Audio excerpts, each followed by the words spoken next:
Lad mig spørge dig om noget. Hvis det at komme i himlen virkelig afhang af, hvor gode vi er, hvordan skulle vi så nogensinde vide det med sikkerhed? Nogle dage føler vi, at vi klarer os godt, men andre dage knap så meget. Der er altid den usikkerhed.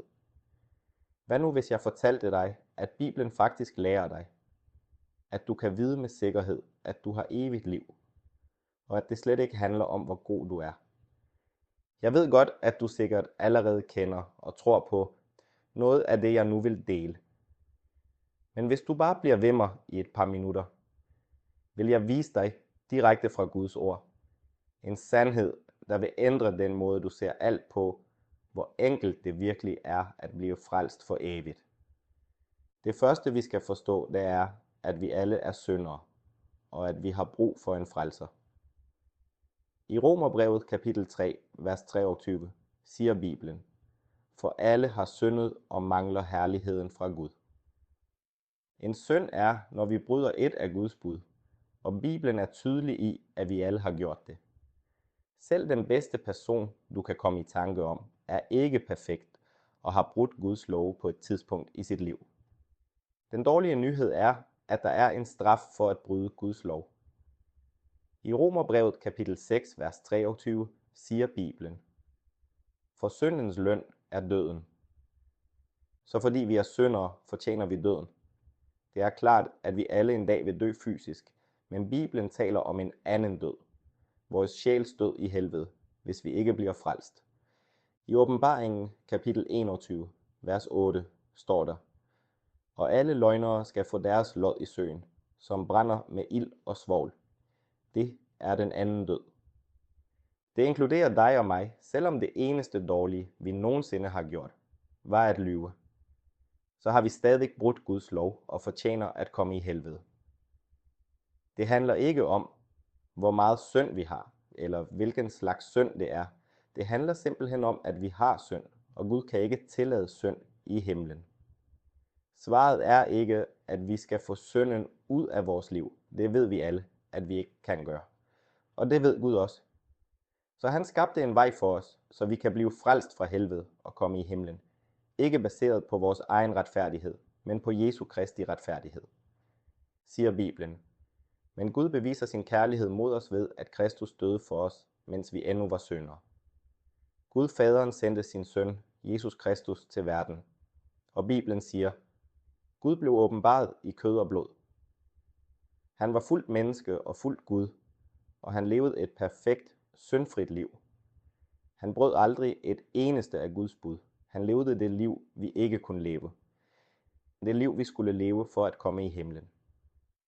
Derefter døde han på korset for vores synder, kom til helvede for os og opstod igen på den tredje dag. Og nu, på grund af Jesu offer, kan vi komme i himlen som en gave, ikke som en belønning. Romerbrevet 6, vers 23 siger: Men Guds gave er evigt liv i Jesus Kristus, vor Herre. Så evigt liv, det er himlen, er en gratis gave. I Efeserbrevet kapitel 2, vers 8 og 9 siger Bibelen: For af noget er I frelst ved tro, og det ikke er jer selv. Det er Guds gave, ikke af gerninger, for at ingen skal rose sig. Jeg plejede at tro, at himlen var en belønning for de gode ting, jeg prøvede at gøre for min tjeneste for Gud og min indsats for at leve ret. Sandheden er, at jeg stolede på min egen frelse og håbede, at mine gode gerninger ville give mig en plads i himlen. Det var problemet. Jesus var ikke min frelser, fordi jeg prøvede at være min egen. Den gode nyhed er, at alt, hvad vi behøver at gøre, er at modtage frelsen som en gave. Den gave, som Jesus allerede har betalt for. Så her er det, der er klart. Vi er syndere på vej til helvede, men Jesus døde for vores synder, blev begravet og opstod igen. Nu tilbyder han frelse som en gratis gave, og det er ikke noget, vi fortjener. Det er noget, han fortjente og tilbyder os. Det handler om ham og hans offer for os. I Romerbrevet kapitel 6, vers 23 står der, at Guds gave er evigt liv, og ordet evig betyder for evigt. Lad mig spørge dig, hvor mange gange har du brug for at modtage en gave, der varer evigt? Bare én gang. Frelse er en engangsbegivenhed, hvor vi stoler på, at han vil frelse os, og han giver os evigt liv. Frelsen er evig, fordi Jesus allerede har betalt for alle vores synder. Selv de synder, vi vil begå i fremtiden, de er allerede betalt for. Du undrer dig måske, hvis vi bliver frelst én gang, betyder det så, at vi bare kan leve, som vi vil, og komme i himlen? Det er et godt spørgsmål, og svaret er ja, for når vi bliver frelst, bliver vi et Guds barn. Så med den viden, vel vidende, at jeg er frelst for evigt og et Guds barn. Hvis jeg bryder hans bud og synder, vil han rette mig her på jorden, men han vil aldrig sende min sjæl til helvede, fordi han er min frelser og min far. Frelse er let, det er en gratis gave, som Jesus betalte for. Men vores vandring med Gud efter frelsen, ligesom ethvert forhold, kræver arbejde, men de er adskilte. Du kan blive frelst og have et dårligt forhold til Gud, men du er stadig hans barn. Hvorfor dette er vigtigt, er fordi, hvis jeg tror, at jeg kan miste frelsen, uanset årsag, så er det, jeg faktisk tror, at min frelse afhænger af mig, og ikke af Jesus og hans fuldendte værk. Hvilket betyder, at jeg stoler på mig selv, og ikke Jesus. Når jeg tror, at frelsen er evig, viser det, at min tro er 100% på Jesu offer, og at det er nok til at frelse mig. Det har alt at gøre med, hvad vi i sidste ende stoler på for at komme i himlen, enten os selv eller Jesus. Derfor siger Bibelen i Apostlenes Gerninger, 16, vers 30 og 31. Og de førte dem ud og sagde, hvad skal jeg gøre for at blive frelst? Og de sagde, tro på Herren Jesus Kristus, så skal du blive frelst, du og dit hus. Bemærk, at det eneste, der står, vi skal gøre for at blive frelst, er at tro. I Johannes evangeliet, kapitel 13, sagde Jesus, for således elskede Gud verden, at han gav sin enbårne søn, for at enhver, som tror på ham, ikke skal fortabes, men have evigt liv. Du siger måske, nå, jeg tror allerede på Jesus. Og jeg tvivler ikke på, at du har tro på Gud og tror på tingene i Bibelen. Men at tro på ting om Jesus og at stole på ham alene for frelse, er to forskellige ting.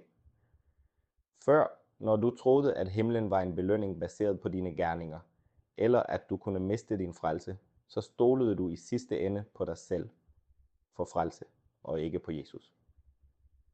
Jeg forstår, at det sætter dig i en ydmyg position, og jeg husker, da nogen viste mig dette, og jeg var nødt til at beslutte mig.